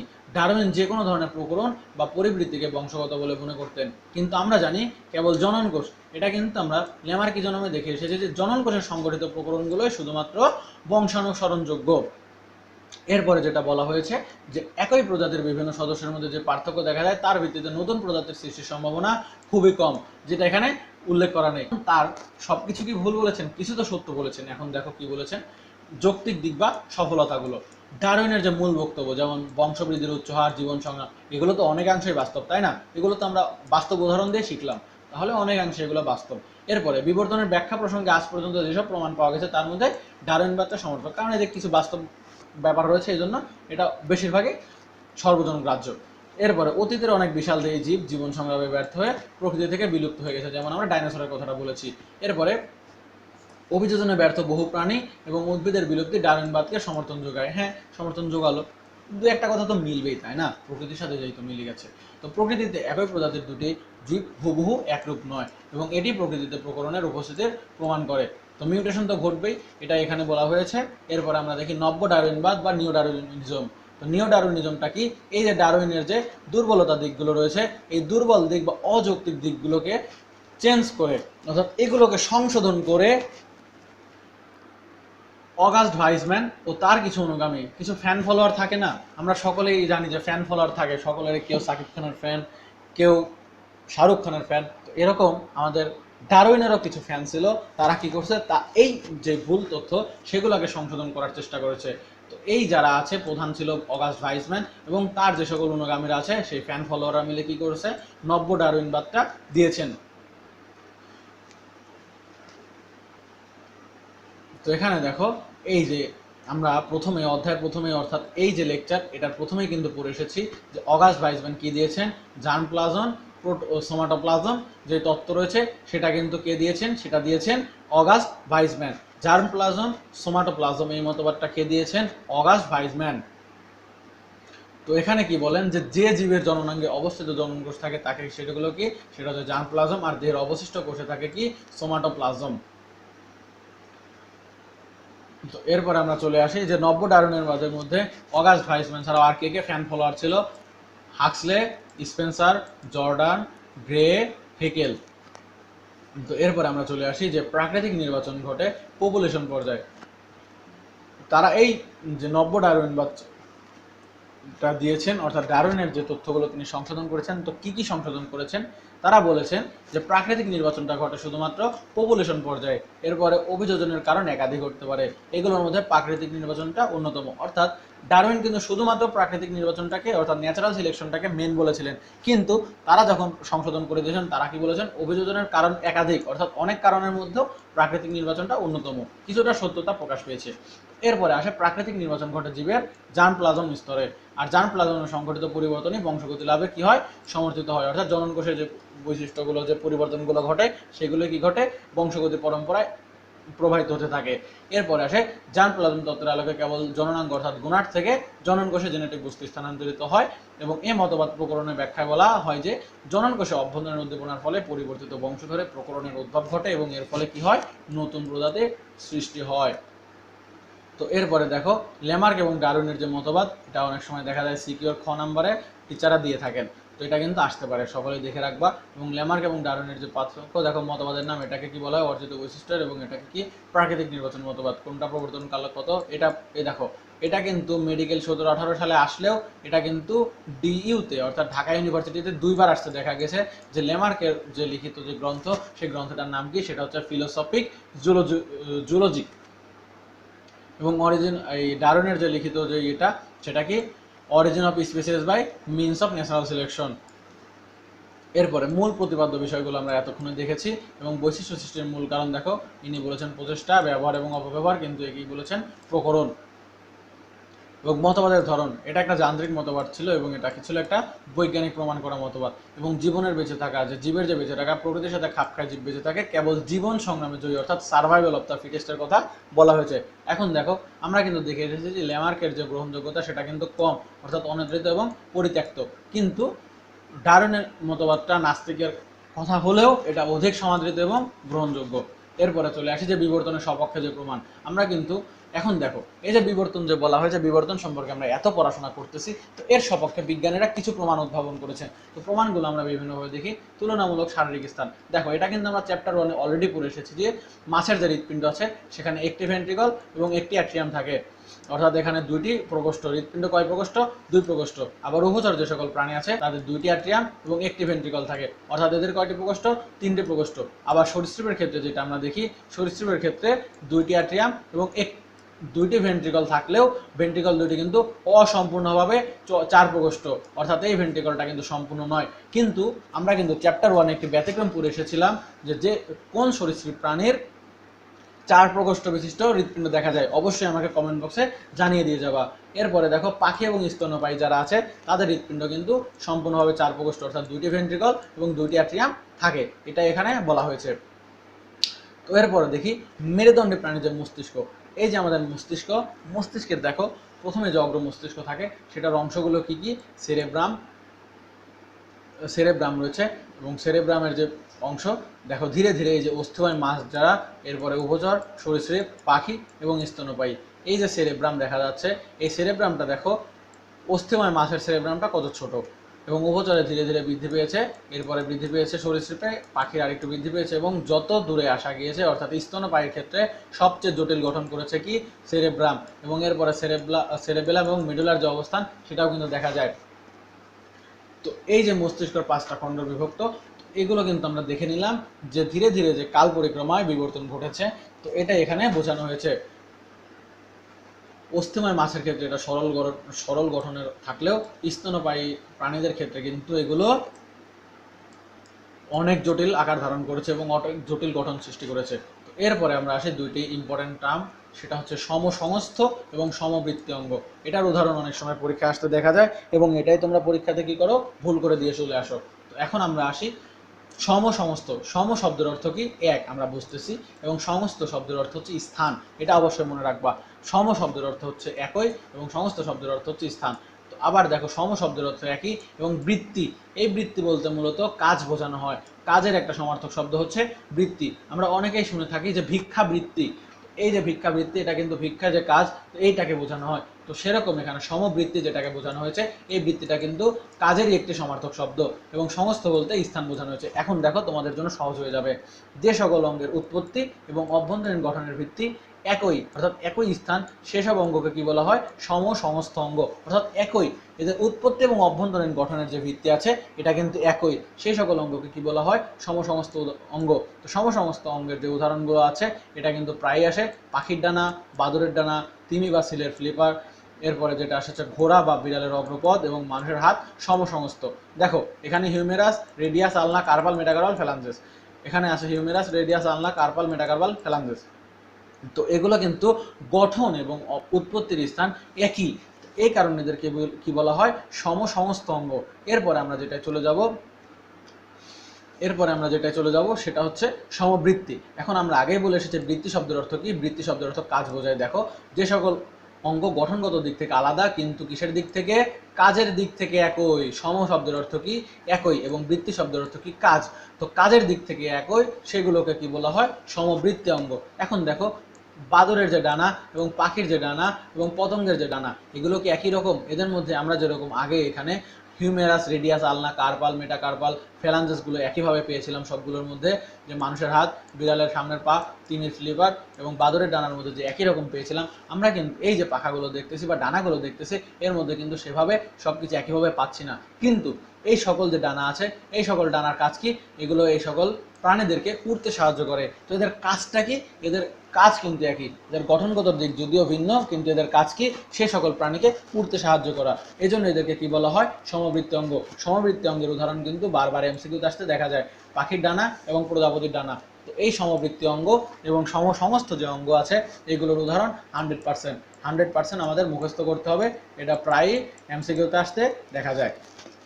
তো এরপরে আসি নিষ্ক্রিয় অঙ্গ বা ভেস্টিজিয়াল অর্গানস, এটার কথা আমরা একটু আগে বলেছি। তো নিষ্ক্রিয় অঙ্গ জিনিসটা কি, যে সকল অঙ্গ পূর্বপুরুষদের দেহে সুগঠিত এবং কার্যক্রম ছিল কিন্তু পরবর্তীতে দেখা যায় সেটা নিষ্ক্রিয় অবস্থায় আছে বা অকার্যকর হয়ে গেছে, তাদেরকে কি বলা হয় নিষ্ক্রিয় অঙ্গ।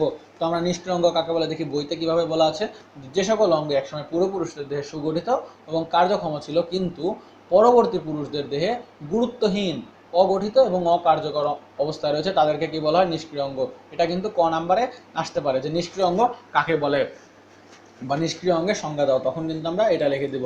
এরপরে দেখো নিষ্ক্রিয় অঙ্গগুলো কি কি আছে, এই উদাহরণগুলো কি এমসিকিউতে আসে এবং এমসিকিউতে এটা 5 স্টার টপিক, এমসিকিউতে 5 স্টার টপিক। তো দেখো প্রথমে যেটা আছে লোম। লোম কিন্তু মানুষের গায়ের একটা নিষ্ক্রিয় অঙ্গ। দেখো সকলের শরীরেই লোম থাকে, মানুষের শরীরে লোম থাকে কারো বেশি কারো কম, কিন্তু কখনো কি তোমরা ভেবে দেখেছো যে এই লোমটা দিয়ে আমার কি উপকার হচ্ছে, বা এখন পর্যন্ত কেউ কি কোনো লোম দিয়ে কোনো কাজ করেছো বা তাদের কোনো উপকার এসেছে সেটা আমাকে অবশ্যই জানিয়ে দেওয়া কমেন্টে। তো কখনো কখনো হঠাৎ লোম শিশুর যে ভূমিষ্ঠ খবর পাওয়া যায় তাদের অনেক ধারণা, তো মানুষ এখনো তার পূর্বপুরুষদের বৈশিষ্ট্য কি করেছে ধরে রেখেছে। দেখো সকলেরই কি লোম থাকে। এবং উপপল্লব, এই নিকটেটিং মেমব্রেন। এখন উপপল্লব জিনিসটা কি, দেখো সকলের চোখের এই যে এই পাশে, নাকের যে পাশে এবং চোখের যে পাশে যে লাল অংশটুকু রয়েছে এই অংশটিকে বলা হয় চোখের নিকটেটিং ঝিল্লি বা উপপল্লব। তো এই যে ক্ষুদ্র যে নিষ্ক্রিয় ভাঁজ রয়েছে এটা, তো এইটা যে আছে এটা কিন্তু ব্যাঙ, পাখি এ সকল প্রাণীতে কিন্তু চোখের পাতারূপে সুগঠিত এবং কার্যকরী থাকে। কিন্তু তোমার যে চোখের এই অংশটুকু তুমি কি কখনো বলতে পারবা যে এটা তুমি কখন কি ব্যবহার করেছো? আমি আশা করি কখনো কি ব্যবহার করার কথা না, কারণ এটা হচ্ছে আমাদের নিষ্ক্রিয় অঙ্গ, আমরা চোখ দিয়ে দেখি। কিন্তু এই অঙ্গটির কাজ কি কেউ যদি জেনে থাকো অবশ্যই আমাকে কমেন্ট বক্সে জানাবা। এরপরে যেটা আসতেছে আক্কেল দাঁত। আক্কেল দাঁত হচ্ছে সেই দাঁত যেটা হচ্ছে আমাদের একদম মাড়ির, আমাদের যে দাঁতের যে চোয়াল আছে, আমাদের যে দাঁত আছে উপরের অংশ এবং নিচের অংশ, একদম লাস্টের যে দাঁতটা থাকে অর্থাৎ একদম নিচের সারির 16 নাম্বার, এই পাশ থেকে 16 নাম্বার এবং এই পাশ থেকে 16 নাম্বার এবং উপরের সারির 16 নাম্বার এবং 16 নাম্বার। তো এই যে মোলার যে 3 নাম্বার দাঁতটা থাকে সেটা কি, সেটা হচ্ছে আক্কেল দাঁত। কখনো কখনো দেখা যায় কারো হয় কারো হয় না, কারণ দেখা যায় 32টি দাঁতের কথা বললেও বেশিরভাগের কিন্তু 28টি বা 29টি দাঁত হতে দেখা যায়। তো এই যে মোলার 3 অর্থাৎ M3 যে দাঁতটি দেখা যায় তো এটাকে কিন্তু বলা হয় আক্কেল দাঁত বা উইজডম টিথ। এটা কিন্তু সাধারণত অকার্যকর অবস্থায় থাকে, কারণ দেখো অনেকের হয় না, অনেকের গজায়ও না, আর গজালে পরেও এটা অতটা কাজে লাগে না। এজন্য এই আমাদের যে আক্কেল দাঁতটা আছে এটা কিন্তু অবশ্যই নিষ্ক্রিয় অঙ্গে অর্থাৎ ভেস্টিজিয়াল অর্গানের একটা উদাহরণ। এরপরে দেখো কানের যে পেশি।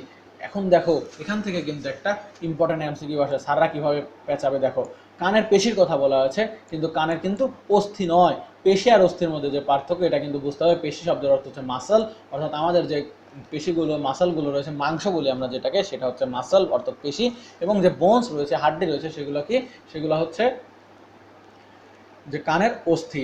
তো অবশ্যই আমাদের মনে রাখতে হবে যে কানের অস্থিগুলো কিন্তু নিষ্ক্রিয় নয়, এগুলো সক্রিয়। কিন্তু কানের যে পেশি রয়েছে দেখো, সম্মুখ অরিকুলার পেশি, পশ্চাৎ অরিকুলার পেশি এবং সুপিরিয়র যে অরিকুলার পেশিগুলো রয়েছে এগুলো কিন্তু নিষ্ক্রিয়। তো এই কানের যে 3টি করে পেশি থাকে, তো এগুলো কি, এগুলো হচ্ছে নিষ্ক্রিয়। এরপরে আমরা আসি উচ্চাস্থি বা ককলিক্স।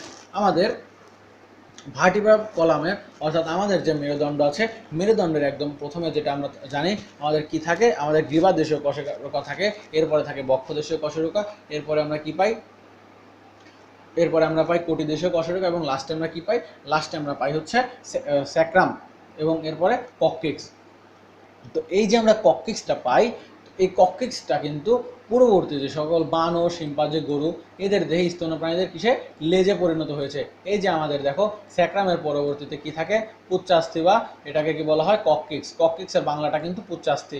এই যে পুচ্ছাস্থিটা থাকে, এখান থেকে কিন্তু অন্যান্য যে সকল বানর, শিম্পাঞ্জি, গরু রয়েছে এদের কিন্তু লেজের উদ্ভব ঘটে। এই দেখো অনেক সময় বলতে বেশ কিছুদিন আগে যে লেজ সহ যে ভূমিষ্ঠ মানব শিশু, একটি মানব শিশু কিন্তু লেজ সহ জন্মগ্রহণ করেছিল। তো এই যে ককলিক্স নামের যে লেজের, এটা কিন্তু লুপ্তপ্রায় অবস্থা থাকে, এই জন্য এই ককলিক্সটা হচ্ছে আমাদের একটি নিষ্ক্রিয় অঙ্গ। এবং অ্যাপেন্ডিক্সের পর আমরা চ্যাপ্টার 3-তে পড়ে এসেছি আমাদের যে বৃহদন্ত্রের যে সিকাম এর সাথে যুক্ত থাকে কি, সিকামের সাথে কি যুক্ত থাকে, অ্যাপেন্ডিক্স যুক্ত থাকে। কিন্তু এই অ্যাপেন্ডিক্সটা কিন্তু এখন পর্যন্ত বিজ্ঞানীরা আবিষ্কার করতে পারেননি যে আসলে এটা আমাদের কোনো কাজে লাগে কিনা। এটা কিন্তু আমাদের পরিপাকের কোনো প্রকার কাজে সহযোগিতা করে না। তো এই অ্যাপেন্ডিক্স যেটা রয়েছে আরও আরেকটা ঝামেলা করে। অ্যাপেন্ডিক্স কি, অ্যাপেন্ডিক্সের কোনো কারণে বন্ধ হয়ে গেলে বা এর মধ্যে কোনো কৃমি বা কোনো খাবার আটকে যাওয়ার কারণে অনেক সময় দেখা যায় অ্যাপেন্ডিসাইটিস হয়। তো তখন আবার আরেকটা ঝামেলা, অপারেশন করে আমাদের সেই অ্যাপেন্ডিক্সটা অপসারণ করতে হয়। তো এই অ্যাপেন্ডিক্স একটা নিষ্ক্রিয় অঙ্গ। এরপরে আমরা চলে আসি যে ভ্রূণতাত্ত্বিক প্রমাণ। দেখো ভ্রূণের মধ্যে অবশ্যই যে পরিবর্তনটা দেখো ধীরে ধীরে পরিবর্তন ঘটে। দেখো এটা মাছ, উভচর, কচ্ছপ, দেখো সকলের মধ্যে ভিন্নতা দেখা যায়। এরপরে আসে এখানে একটা কথা বলা আছে যে কার্ল ভন বেয়ার বলেছেন, কি বলেছেন, যে ভ্রূণ অবস্থায় একটি জীব তার আদি ইতিহাসকে সংক্ষিপ্ত আকারে প্রকাশ করে। তো এটা কে বলেছেন, যে ভ্রূণ অবস্থায় যে একটা জীব থাকে তার আদি ইতিহাসকে কে সংক্ষিপ্ত আকারে প্রকাশ করে, এটা কে বলেছেন, বিজ্ঞানী কার্ল ভন বেয়ার। এটা অবশ্যই জানতে হবে। এরপরে দেখো আর্নেস্ট হেগেল কি করেছেন। আর্নেস্ট হেগেলের যে পুনরাবৃত্তি মতবাদ, রিক্যাপিচুলেশন যে থিওরি, সেটাকে প্রদান করেছেন আর্নেস্ট হেগেল প্রদান করেন এবং ব্যক্তিজনী জাতিজনের পুনরাবৃত্তি ঘটায়। তো এই আর্নেস্ট হেগেলের নামটা কিন্তু 5 স্টার, এটা কিন্তু অনেক সময় আসে। দেখো যে সকল পড়াগুলো আমরা সাধারণত প্রথম দিকে বা কর্নারে বা যেখানে সাধারণত চোখ পড়ে না, আমাদের টিচাররা যখন প্রশ্ন করে তাদের চোখটাই কিন্তু সেই স্থানেই পড়ে। তো এই যে আর্নেস্ট হেগেল দেখো একটা কর্নারে বা একটা কোণার মধ্যে আছে, এটা কিন্তু আমরা অনেক সময় এড়িয়ে চলে যাই। তো পুনরাবৃত্তি মতবাদ বা ব্যক্তিজনী যে জাতিজনের পুনরাবৃত্তি করে, এটা কে বলেছেন, এটা বলেছেন আর্নেস্ট হেগেল। এরপরে চলে যাই জীবাশ্মগত ও ভূতত্ত্বীয় যে প্রমাণ রয়েছে সেগুলো। জীবাশ্ম বা ফসিল, এটা কি ধরনের শব্দ, এটা একটা ল্যাটিন, ফসিল থেকে এই শব্দটি এসেছে। তো এই জীবাশ্মবিদ্যাটাকে কি বলা হয়, জীবাশ্মবিদ্যাটাকে বলা হয় প্যালিওন্টোলজি। জীবাশ্ম নিয়ে যে আলোচনা, জীবাশ্মের যে বিদ্যা, এই জীবাশ্মবিদ্যাটাকে বলা হয় প্যালিওন্টোলজি। এখান থেকে পড়ার তেমন কিছু নেই। ঘোড়ার বিবর্তনের একটা ধারা আছে, ঘোড়ার বিবর্তনের ধারার মধ্যে আমরা কেমন পড়ব, দেখো একটু নিচে চলে আসি। আমাদের প্রথম যেটা পড়তে হবে যে আধুনিক ঘোড়াকে কি বলা হয়। আধুনিক ঘোড়া হচ্ছে ইকুয়াস, এদের যে মানে ধারাবাহিক পরিবর্তন। তো এদের প্রথমে ছিল ইউহিপ্পাস, এরপরে হচ্ছে অরো, এরপরে হচ্ছে মেজোহিপ্পাস, এরপরে হচ্ছে মেরিচিপ্পাস, এরপরে প্লিওহিপ্পাস, প্লেসিহিপ্পাস এবং আধুনিক ঘোড়া এসেছে ইকুয়াস। আধুনিক ঘোড়াকে কি বলা হয়, ইকুয়াস, এবং একদম আদি ঘোড়ার নাম কি, ইউহিপ্পাস। এই দুটাই সাধারণত আমাদের কোশ্চেনে আসতে দেখা যায়। তো এরপরে আমরা চলে আসি যে সংযোগকারী যোগসূত্র বা কানেক্টিং লিঙ্ক। এখন কানেক্টিং লিঙ্ক বলতে কি বোঝায়, যারা দুটি ভিন্ন পর্ব বা দুটি শ্রেণীর মধ্যে ভিন্ন শ্রেণীর মধ্যে যারা সংযোগ স্থাপন করে তাদেরকে কি বলা হয়, সংযোগকারী যোগসূত্র বা কানেক্টিং লিঙ্ক। তো আমরা এখন আদি একটা পাখির নাম যেটাকে বলা হয় আর্কিওপটেরিক্স। আর্কিওপটেরিক্স সম্পর্কে একটু জানবো। তো এরা কত যুগ আগে, এরা জুরাসিক যুগে এদের আবির্ভাব ঘটে। তাহলে আর্কিওপটেরিক্সের আবির্ভাব ঘটে কখন, জুরাসিক যুগে। তো সর্বশেষ আর্কিওপটেরিক্সটি কখন আবিষ্কার হয়, 2007 সালে। এবং আর্কিওপটেরিক্সের মধ্যে কিসের কিসের বৈশিষ্ট্য, সরীসৃপ এবং পাখি উভয় শ্রেণীর বৈশিষ্ট্যের উপস্থিতি রয়েছে। এই জন্য এই আর্কিওপটেরিক্সকে বলা হয় সরীসৃপ এবং পাখির সংযোগকারী যোগসূত্র। এখন আমরা দেখি আর্কিওপটেরিক্সের কিছু সরীসৃপের বৈশিষ্ট্য। এখন আমরা তো বললাম যে সরীসৃপ এবং পাখি উভয়ের বৈশিষ্ট্য, এখন এদের মধ্যে আসলেই কি আছে কিনা সেটা আমরা এখন দেখি যে সরীসৃপের কি কি বৈশিষ্ট্য আছে। দেখো আমরা চ্যাপ্টার 1-এ কিন্তু সরীসৃপ এবং পাখির যে বৈশিষ্ট্যগুলো পড়েছিলাম সেখান থেকেই দেওয়া আছে যে আর্কিওপটেরিক্সের সরীসৃপ বৈশিষ্ট্য। দেহ সরীসৃপের মতো লম্বা, বাহু শুষ্ক আইসযুক্ত। দেখো এদের আইস দেখা যাচ্ছে, এই যে আইস দেখা যাচ্ছে যে এগুলা কিন্তু আইস, বাহু শুষ্ক এবং আইসযুক্ত, এবং এদের 20টি কশেরুকাযুক্ত। এই দেখো 20টি কশেরুকাযুক্ত, লম্বা কি থাকে, লেজ থাকে, এবং দেহ কঙ্কাল পুরু এবং নিরেট বায়ুপূর্ণ নয়, হাড় দিয়ে গঠিত। আমরা কিন্তু পড়েছিলাম যে পাখির বৈশিষ্ট্যের মধ্যে যে পাখির হাড়গুলো বায়ুপূর্ণ, অর্থাৎ এগুলো কিন্তু উড়তে সহযোগিতা করতো, কিন্তু এদের যে হাড়গুলো ছিল এগুলো কি ছিল, নিরেট, অর্থাৎ সরীসৃপের মতো নিরেট এবং পুরু। এদের তীক্ষ্ণ ও ধারালো দুসারি দাঁত। আমরা কিন্তু পাখির ক্ষেত্রে পড়েছিলাম যে পাখির বৈশিষ্ট্য এদের চোয়াল চঞ্চুতে পরিণত হয়, কিন্তু এদের কোনো দাঁত থাকে না, এদের কোনো দাঁত দেখা যায় না। তো এদের কিন্তু আবার দাঁত দেখা যাচ্ছিল, যেটা কিন্তু সরীসৃপের বৈশিষ্ট্য। এবং অগ্রপদে 3টি করে নখযুক্ত আঙ্গুল থাকে। এই যে দেখো 3টি করে নখযুক্ত কি পাওয়া যাচ্ছে, আঙ্গুল পাওয়া যাচ্ছে অগ্রপদে। এই যে 3টি করে নখযুক্ত কি পাওয়া যাচ্ছে, আঙ্গুল পাওয়া যাচ্ছে। এরপরে দেখো মস্তিষ্কের গঠন কি সরল, এবং সেরেব্রাল হেমিস্ফিয়ার কি নলাকৃতির। সেরেব্রাল হেমিস্ফিয়ার যেটা আছে সেটা নলাকৃতির। অনেক সময় আমাদের টিচাররা দেখা যায় যে নিচের কোনটি সরীসৃপের বৈশিষ্ট্য দিয়ে 3টি বৈশিষ্ট্য দিবেন পাখির বৈশিষ্ট্য থেকে, এবং 1টি দেবেন সরীসৃপের বৈশিষ্ট্য থেকে। আবার বলতে পারেন নিচের কোনটি পাখির বৈশিষ্ট্য, তখন কিন্তু 3টি বৈশিষ্ট্য এখান থেকে দিয়ে 1টি এখান থেকে দিবে। তো অবশ্যই আমাদের এই বৈশিষ্ট্যগুলো ভালোভাবে মনে রাখতে হবে এবং বুঝতে হবে। আর যারা প্রথম অধ্যায়ের যারা সরীসৃপ এবং পাখির বৈশিষ্ট্যগুলো জানো, তারা যদি ভালোভাবে পড়ো তাহলে অবশ্যই তারা আরও ভালোভাবে মনে রাখতে পারবা। এখন দেখো পাখির বৈশিষ্ট্যগুলো কি কি পাওয়া যায় এর মধ্যে। তো পাখির গায়ে পালক থাকে, তো তেমনই এর দেখো অসংখ্য পালক ছিল, এবং হাড়ের সংস্থাপন পাখির মতো। এখন দেখো এদের হাড়গুলো নিরেট হলেও এদের যে হাড়ের যে গঠন এগুলো কিন্তু পাখির মতোই গঠন, এবং এদের চোয়াল চঞ্চুর মতো প্রলম্বিত। তো আমরা পাখিতে চঞ্চু পেয়েছিলাম যে চোয়ালগুলো চঞ্চুতে পরিণত হয়, কিন্তু দন্ত থাকে না, কিন্তু এদের চোয়ালটা চঞ্চুর মতো হলেও এদের 2 জোড়া দাঁত থাকে, 2 সারি দাঁত থাকে। এদের যে ক্ল্যাভিকল আছে, এই যে এখানে ক্ল্যাভিকল থাকে, তো এই যে ক্ল্যাভিকলটা আছে, এই যে ক্ল্যাভিকল, এই ক্ল্যাভিকল কিন্তু অস্থিমিলিত হয়ে ভি আকৃতির ফার্কুলা গঠন করে। তাহলে কি গঠন করে, ভি আকৃতির ফার্কুলা। এটা কিন্তু এমসিকিউতে আসতে দেখা যায় যে ভি আকৃতির ফার্কুলা দেখা যায় কোন প্রাণীতে, আর্কিওপটেরিক্সে। তো এখানে এদের মাথার খুলি একটি অক্সিপিটাল কন্ডাইল, একটি অক্সিপিটাল, অর্থাৎ এদের মাথার যে স্কালটা রয়েছে এর মধ্যে কি থাকে, একটি অক্সিপিটাল কন্ডাইল রয়েছে। এরপরে এরা কি সমষ্ণ অর্থাৎ হোমোথার্মিক, অর্থাৎ দেহ তাপমাত্রা পরিবেশের তাপমাত্রার সাথে উঠানামা করে। আমরা এর আগে কিন্তু এইটা পড়ে এসেছি যে সমষ্ণ কি এবং অসমষ্ণ বিষয়টা কি। তো এই কারণে বিজ্ঞানী হাক্সলে কি বলেছেন, বার্ডস আর গ্লোরিফাইড রেপটাইলস, অর্থাৎ পাখিরা হলো মহিমান্বিত সরীসৃপ। পাখিরা হলো মহিমান্বিত সরীসৃপ। এটা কে বলেছেন, বিজ্ঞানী হাক্সলে। তাহলে পাখিরা কি, পাখিরা হলো মহিমান্বিত সরীসৃপ, কে বলেছেন, বিজ্ঞানী হাক্সলে। এটাও কিন্তু এমসিকিউতে আসে। এই যে পাখিদের যে বিবর্তনের পথ, সেটা কি, সরীসৃপ থেকে আগে আর্কিওপটেরিক্স এসেছে, সেখান থেকে পাখি এসেছে, ধীরে ধীরে পরিবর্তিত হয়ে কি এসেছে, পাখি এসেছে। এখন জীবন্ত জীবাশ্মটা কি, জীবাশ্ম বলতে কি বোঝায়, জীবাশ্ম বলতে আমরা ফসিলকে বুঝি। তো যেটা আসলে আমরা যে বিভিন্ন কিছুর হাড় ইত্যাদি পেয়ে থাকি, এগুলা কি জীবাশ্ম। আর জীবন্ত জীবাশ্ম বলতে কি বোঝায়, এমন কোনো প্রাণীকে বোঝায় যে সকল প্রাণীর বৈশিষ্ট্য আদি কোনো বৈশিষ্ট্য রয়েছে। অর্থাৎ ধরো অনেক আগে, এখন আমি বলি তোমাদেরকে বোঝাই, ধরো আগে আমরা কি দেখেছি, ডাইনোসর দেখেছি, ডাইনোসর এখন আর নেই, কিন্তু এমন যদি কোনো আমরা প্রাণী পাই যাদের ডাইনোসরের মতো কিছু বৈশিষ্ট্য আছে কিন্তু ডাইনোসর না, তারপরে এদের অনেকটা বৈশিষ্ট্য ডাইনোসরের মতো হওয়ার কারণে আমরা এদেরকে কি বলবো, সেই ডাইনোসরের জীবন্ত জীবাশ্ম। এখন আমরা দেখি সংজ্ঞাটা বইতে কিভাবে দেওয়া আছে। যে সকল প্রাণী সুদূর অতীতে উৎপত্তি লাভ করে এবং আজও অঙ্গসংস্থান এবং সার্বজনীন কাজের অপরিবর্তিত রূপ নিয়ে পৃথিবীতে বেঁচে আছে, অথচ এদের সমসাময়িক এবং সমগোত্রীয় প্রায় সবাই বহু আগে কি হয়েছে, বিলুপ্ত হয়ে গেছে, এবং যারা পর্ব থেকে পর্বের বা শ্রেণী থেকে শ্রেণীর উদ্ভাবের নিদর্শন বহন করে চলেছে তাদেরকে কি বলা হয়, জীবন্ত জীবাশ্ম বা লিভিং ফসিল। ইংলিশ টার্মটাও অবশ্যই মনে রাখতে হবে। এখন দেখো কিছু কিছু লিভিং ফসিলের উদাহরণ দেওয়া আছে। এখানে একটা দেওয়া আছে পেরিপেটাস, এরপরে দেওয়া আছে নাউটিলাস, এরপরে আর্থ্রোপোডা পর্বের লিমুলাস, এরপরে অস্থিযুক্ত সামুদ্রিক মাছ ল্যাটিমারিয়া, এরপরে দেওয়া আছে স্পেনোডন, এরপরে কি দেওয়া আছে অর্নিথোরনিকাস। তো এগুলা কিন্তু মনে রাখতে হবে, এবং কোনটা কোন পর্বের, এটা মলাস্কা, এটা অনাইকোপোরা, এবং এরপর এটা আর্থ্রোপোডা, এগুলো সহ অবশ্যই মনে রাখতে হবে। তো এই যে প্লাটিপাস, হংসচঞ্চু প্লাটিপাস, এটা কিন্তু আমার প্রথম অধ্যায়ে আরেকটা বৈজ্ঞানিক নাম পেয়েছিলাম, অবশ্যই সেটা আমাকে কমেন্ট বক্সে জানিয়ে দিয়ে যাবা। তো এই যে এটা হচ্ছে পেরিপেটাস, এটা ল্যাটিমারে, এটা চ্যাপ্টার 1-এ পড়ে এসেছি। বলো তো কমেন্ট বক্সে অবশ্যই জানিয়ে দাও এটা আমরা কোন পর্বের মধ্যে পড়েছিলাম। এবং এটা হচ্ছে স্পেনোডন, এটা কিন্তু তোমাদের পরিচিত সান্ডা নয়, এটা স্পেনোডন। এটা হচ্ছে হংসচঞ্চু, এটা হচ্ছে লিমুলাস, এবং এটা কি নাউটিলাস। এরপরে আমরা চলে যাই, এখন তোমাদেরকে আমরা একটা পড়াবো, এটা কি 1000% ইম্পর্টেন্ট। এটা কত?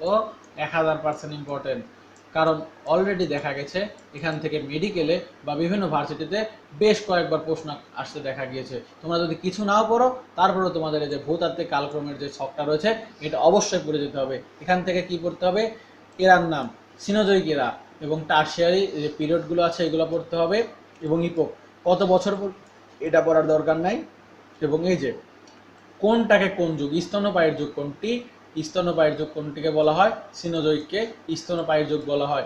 এরপরে আমরা প্রথম অধ্যায়ে পড়ে এসেছি মেসোজয়িক যুগকে কি বলা হয়? সরীসৃপের যুগ। তাহলে স্তন্যপায়ীর যুগ কোনটি? সিনোজয়িক যুগ। এরপরে হচ্ছে সরীসৃপের যুগ কোনটি? মেসোজয়িক এরা। এরপরে আমরা দেখব যে প্যালিজয়িক এরার মধ্যে কিসের কিসের যুগ আছে? উভচরের যুগ, মাছের যুগ এবং সামুদ্রিক অমেরুদণ্ডী প্রাণীগুলো এখানে পাওয়া গিয়েছে। এবং কোনো জীবাশ্ম পাওয়া যায়নি কোথায়? আর্কিওজয়িকে। এখান থেকে কিছু জিনিস মনে রাখতে হবে। দেখো এই যে মানুষের উদ্ভব যেখানে দেওয়া আছে, এই যে মানুষের উদ্ভব কবে? প্লিওসেন ইপোকে। মানুষের উদ্ভব কখন? প্লিওসেন, অর্থাৎ 2 কোটি বছর আগে কিন্তু মানুষ হয়েছে। কিন্তু আমরা এই পৃথিবীর যে আবিষ্কার লগ্ন থেকে আমরা কত বছর জানি? 400 কোটি। দেখো 400 কোটি বছরের মধ্যে মাত্র 2 কোটি বছর আগে মানুষের উদ্ভব ঘটেছে। এবং আমরা আর একটা জিনিস দেখবো এখান থেকে, যে ডাইনোসরের যে বিলুপ্তি ঘটে সেটা কোন সময়? ক্রিস্টেসিয়াস সময়ে। এবং এটা কোন যুগে? সরীসৃপের যুগের মধ্যেই।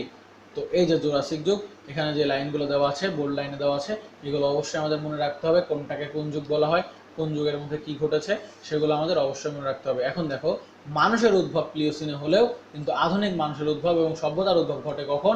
রিসেন্ট ইয়ারে বা রিসেন্ট ইপোকে, অর্থাৎ 25,000 বছর পূর্বে। তো 2 কোটি বছর পূর্বে মানুষের উদ্ভব ঘটলেও যে আদি মানুষগুলো ছিল তাদের কখন ছিল? প্লিওসিন। কিন্তু যখন আমরা বলবো আধুনিক মানুষ এবং সভ্যতার যে উদ্ভব সেটা কখন পাওয়া যাবে? সেটা পাওয়া যাবে রিসেন্ট যুগে। এরপরে আমরা চলে যাই শ্রেণীবিন্যাসগত যে প্রমাণ, এর মধ্যে পড়ার কিছু নাই। এরপরে আসে শারীরবৃত্তি এবং জীবন রসায়ন যে ঘটিত, এটার মধ্যেও কিছু নাই। কোষতাত্ত্বিক প্রমাণ পড়ার কিছু নাই, দেখে নিবা। জিনতাত্ত্বিক যে প্রমাণ, জিনগত গড়ন, এটা দেখে রাখবা। এবং ভৌগোলিক বিস্তৃতি, এখান থেকে পড়ার তেমন কিছু নেই, শুধুমাত্র পড়তে হবে কি? প্রকৃতি বিজ্ঞানী আলফ্রেড রাসেল ওয়ালেস 1870 সালে পৃথিবীকে কয়টা অঞ্চলে? 6টা অঞ্চলে ভাগ করেন। পৃথিবীতে কয়টা অঞ্চলে ভাগ করেন এবং কে ভাগ করেন, এটা কিন্তু এমসিকিউতে আসে। এবং অস্ট্রেলিয়া মহাদেশে কি পাওয়া যায়? মার্সোপিয়াল স্তন্যপায়ীদের। তাহলে মার্সোপিয়াল স্তন্যপায়ীদের প্রাণীদের কোথায় পাওয়া যায়? অস্ট্রেলিয়া মহাদেশে। এটা কিন্তু আমরা চ্যাপ্টার 1-এও পড়ে এসেছি। এর সাথেই আজকে আমাদের অধ্যায়টা শেষ হয়ে যাচ্ছে। সকলকে অসংখ্য ধন্যবাদ এই অধ্যায়ের সবগুলো ক্লাস মনোযোগ দিয়ে করার জন্য। এবং এই যে দেখো অধ্যায় শেষে কিছু রিক্যাপিচুলেশন বা প্রধান প্রধান যে শব্দভিত্তিক যে সার সংক্ষেপগুলো আছে প্রতি অধ্যায়ে আমরা যেমন পড়েছি, তো এই অধ্যায়গুলোতে আমরা কিন্তু অবশ্যই এই যে সার সংক্ষেপগুলো পড়ে ফেলবো। পরীক্ষার আগের রাতে আমরা যদি সম্পূর্ণ অধ্যায়টা পড়তেও নাও পারি, তারপরেও কিন্তু আমরা এই সার সংক্ষেপটা অবশ্যই কমপ্লিট করে যাব। এবং এই যে অনুশীলনের কোশ্চেন থেকে রিসেন্ট সময়ে কিন্তু বিভিন্ন ভার্সিটি এবং মেডিকেলে এই অনুশীলনের কোশ্চেন আসার প্রবণতা কিন্তু অনেক বেশি দেখা যাচ্ছে। তো এই জন্য সকলেই কিন্তু নিজের যে বইটা ফলো করবা সেই বইয়ের সাথে সাথে অন্যান্য যে বইগুলো আছে সেগুলোর অনুশীলনের কোশ্চেনগুলো অবশ্যই সলভ করে ফেলবা। আজকের ভিডিও এখানে শেষ করছি। সকলকে অসংখ্য ধন্যবাদ। আসসালামু আলাইকুম ওয়া রাহমাতুল্লাহ।